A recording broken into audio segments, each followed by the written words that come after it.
Welcome to yet another episode of the Situation Corner. Well, I believe it's really been a while, but a span of days is not that long. In today's episode, we have a number of things to talk about. For starters, the inauguration ceremony that happened last week. But before that, we have a guest in the studio, a fellow youth, and you always know the Situation Corner brings in a youthful perspective of current affairs, youthful perspective of literally everything that happens in Uganda.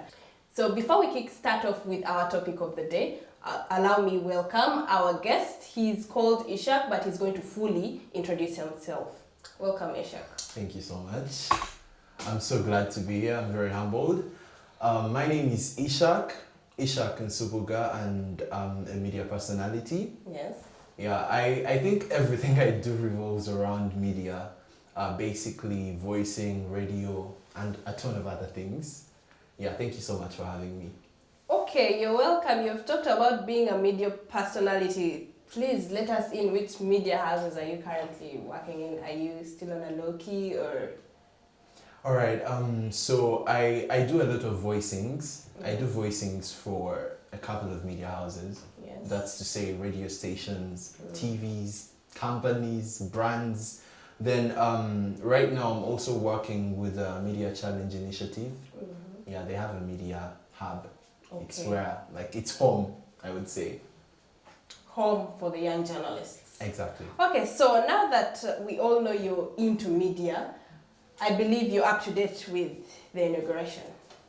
It happened. It happened on the 12th of this month. Yeah. And we all know it happened at Kololo, where most of these things happen. So, but we've had a number of things before, during the inauguration ceremony, things that are heating up debates in parliament and all that. But now, as a youth, how have you found this year's inauguration ceremony?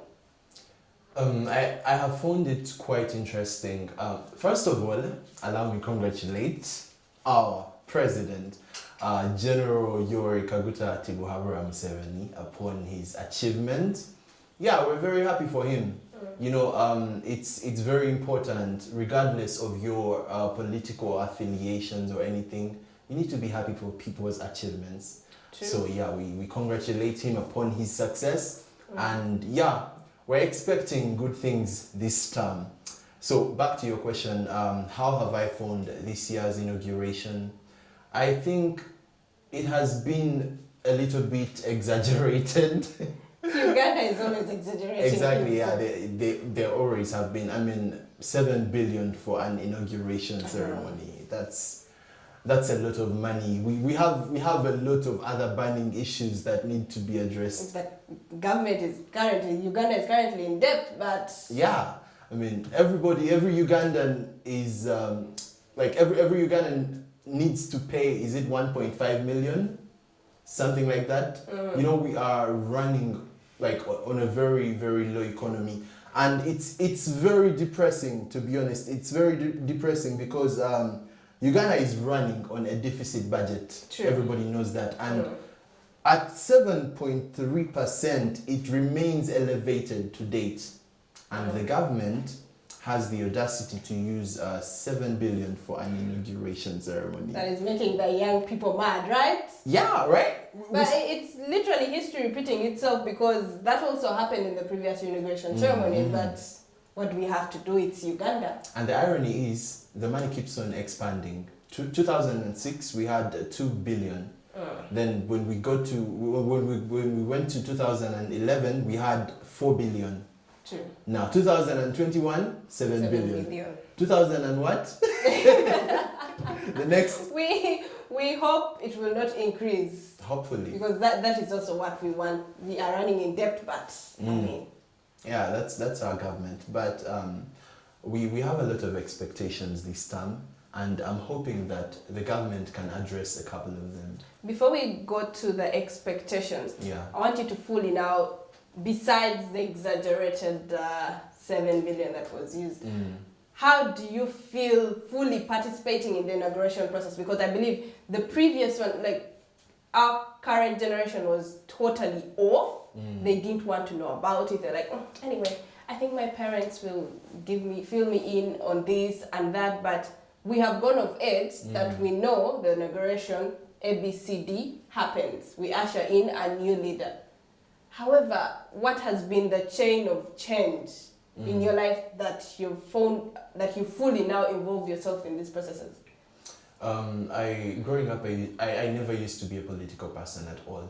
But I believe as you keep on seeing life, there's some things that really get to you as a person, as a young person, and as someone who believes in the betterment of society. So the inauguration ceremony still, I mean, yeah, it's us getting, okay, not a new leader, but us getting our usual leader. In a new term. Yeah, in a new term, and us trying to hope that maybe somehow this term would be better. Because our hopes have always been high, and then like in the middle there you get disappointed. I think you saw the elections. Yeah, Kampala was on fire. True. Yeah, everything was like literally just burning up. But we are hopeful. I'm very hopeful. Yeah. Okay, so now let's head to the expectations. The youth have been left out on a number of things. It's a democracy. Yeah. Decision making. I mean, policies are passed on that do affect us, the youth, but we are not included in defining these policies, in contributing to them making these particular policies, and yet they are about us, the youth. So in this new term, his new sixth term, President Museveni's new sixth term, what do you expect to, what bills or what policies do you expect him to pass on that are going to be in favor of us, the young people, the young generation? Yeah, okay, this term is about securing our future, right? That's what I say. So, like I told you, I'm hopeful, and being that we've had a lot of young people getting into parliament for this particular term. Yeah. So I'm expecting a lot of youth involvement. You know, believe it or not, we've had issues of us begging to be involved, yet we are less represented. But this particular term, we are very much represented. And so it's going to be tight on them. It's going to be tight on them because we are going to have the change, like on a number of things, and we are also going to have our voices more elevated, but we're also we're going to have a lot of things going on as young people, being that we have representatives in parliament and everything is about parliament. Yeah, so I can't wait. I just can't wait. I'm very, very hopeful. And I would like to thank everyone who voted for us, the young people. I think I should have contested. Okay, they're voting for us, the young people. But if we try to analyze this, it feels like a cycle. Yeah. In President Museven's fifth term, we had the 10th parliament. In this very 10th parliament, we had young people also that contested and became members of parliament. But there were few, I think. There were few. Yeah. However, the people that voted for them, the young people that voted for these particular leaders, expected the same that we expect today. So how sure are we this is going to change? As a person that cast your vote, how sure are you these young people are not going to be confused or manipulated like the previous young people that were also elected in the 10th parliament? This time's young people are more ready. How so? When you decide to stand for MP, I believe you're ready. It's not necessarily peer influence that is making you go stand for MP, youth MP. So everyone is ready, but how ready are you? Convince me that when you cast your vote to this particular MP, you were really sure they are ready to go and change and advocate for your voices in Parliament. I believe there is a lot of resilience for this term because we've had of the youth movement that has happened. It has been a life-changing movement. The people power. the young voices, the energy. It's just so different. Like, I think if you are to compare and contrast from all the previous terms, the opposition has always been like, middle age, yeah, we're not opposing, so much but of you. like, so I'm looking for the word, so mediocre, if I'm to put it that way. But this time around, it's a lot of fire. Like, these people have a huge force pushing them. So there is no way to diversion. There is no way they're going to confuse them, to be honest. They are so focused. They are young. They have the energy. They have those positive spirits. Okay. Yeah. Just in case they are confused or manipulated, I'll be sure to look for you to tell you, I told you so. I will contest next time. All right, so you spoke about them having the energy and all that. We believe there is a change. At short commercial break.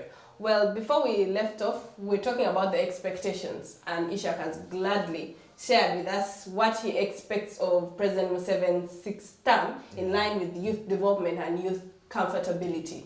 So next up, we're going to talk about the actual ceremony, the inauguration ceremony. So the president had a speech, of course, after him swearing. An amazing speech. An amazing speech at that. So in his speech, there's something that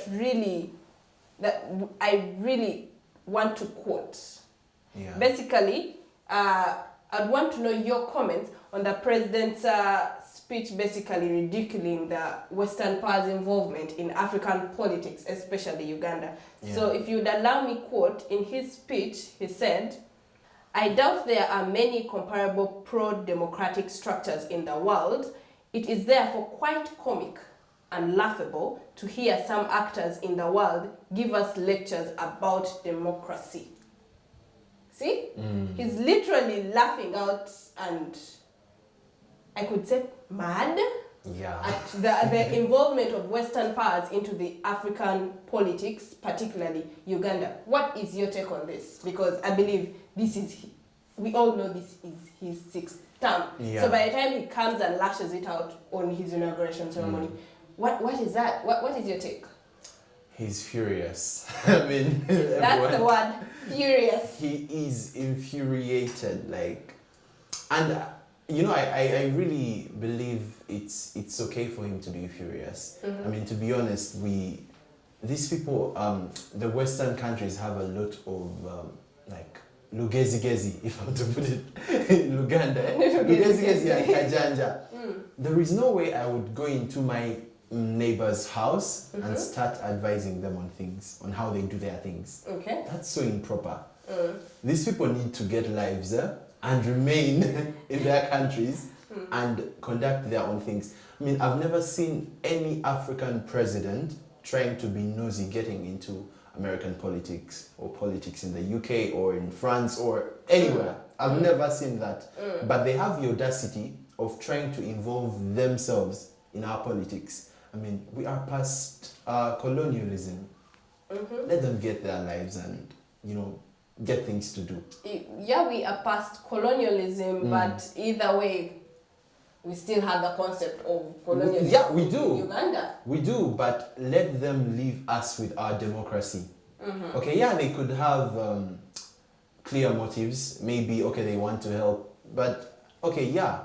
Because when you come to the background of all this, you'll find that their debate or the fact that they have come out ridiculing Ugandan democracy follows the previous events. Yeah. Starting from the pre-elections. You'll find it has chaos, it has abuse of human rights, the violence, all that, the issues in line with the security forces, the destruction of property, all that, also in line of civil societies. And you find that most of these civil societies are funded by Western forces. Well, so, do we think they have a right to come and inflict into our democracy, or we should just take it as kajanja, as you said? They do not have a right. I want you to give a perspective as a young person, because you have been in this country. You have seen what has happened. So really, I believe they have no right. First thing, they have no right. This is our politics. This is our democracy. Things will always fall into place. They don't need to come and get in and try to fix things for us. We can fix our own things. Like you see, we've tried. We are trying, and we shall be victorious at some point. So they don't really need to come in. Yeah, about the issue of chaos and all that disorganization that happened during the elections. Okay, yeah, that's when maybe the world court, or is it courts or what? The world, okay, that court. That court, if I'm to put it that way. Yeah, maybe the International Criminal Court, yeah, it's called that. It can get in because, it's international.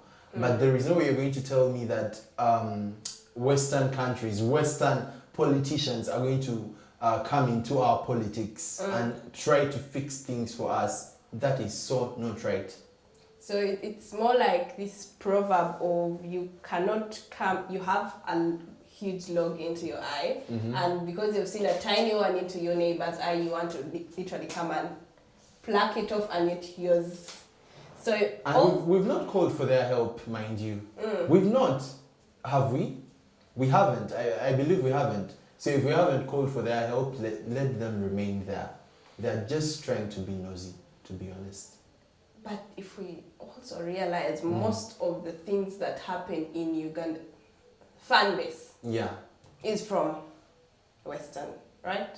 So I believe they think if they provide funds, so at least they might have a tiny inclusion in our business. Don't you think so? They're trying to be humanitarians.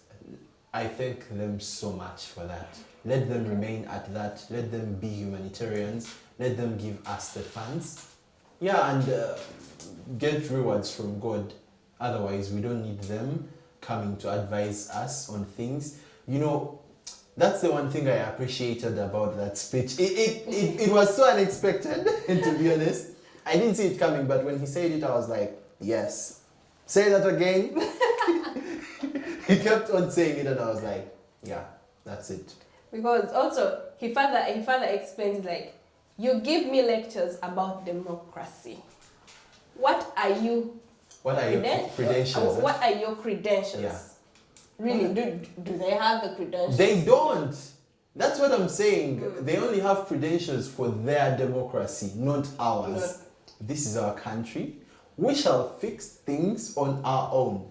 Period. Wow, this now takes me back to your point of saying the leaders that we elected, the youth leaders that we elected are really going to have a change for us or advocate for us, the young people. So we are coming to the end of this episode of the Situation Corner. So do you have any last remarks to give us in line with youth involvement, or in, usually we say, it is said that the youth are the source of chaos. During the elections, they expected, the youth had an involvement in the violence. During, it was the same thing.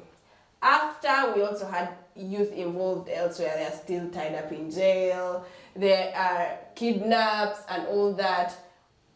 Post the inauguration, we had rumors of violence. Yeah. Like, we expect people to strike, we expect people to do this during the ceremony. However, this year's ceremony was quite different from the previous one, because you'll find that the previous one, there's a group of leaders that gladly walked out on his speech. Wow.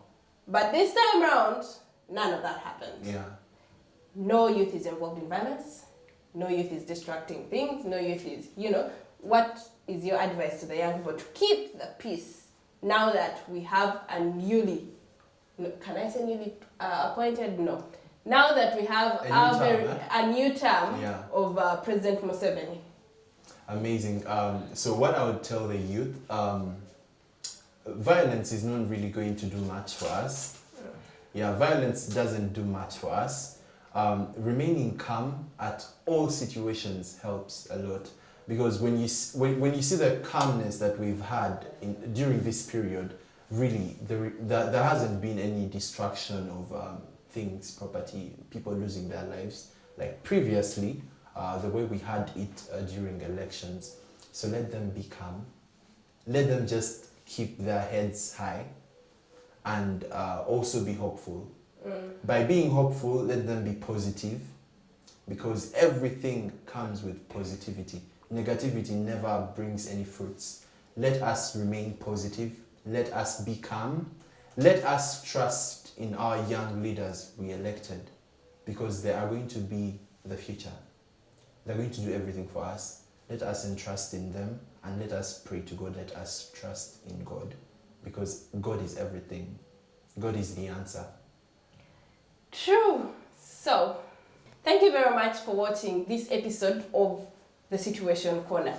We've had Ishaq, and you have had all his views about the inauguration ceremony, the amount of money that was invested, and definitely he has given you a piece of advice on how to keep a low-key post the inauguration ceremony.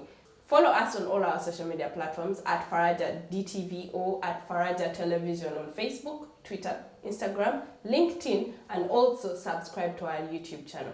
Thank you for watching.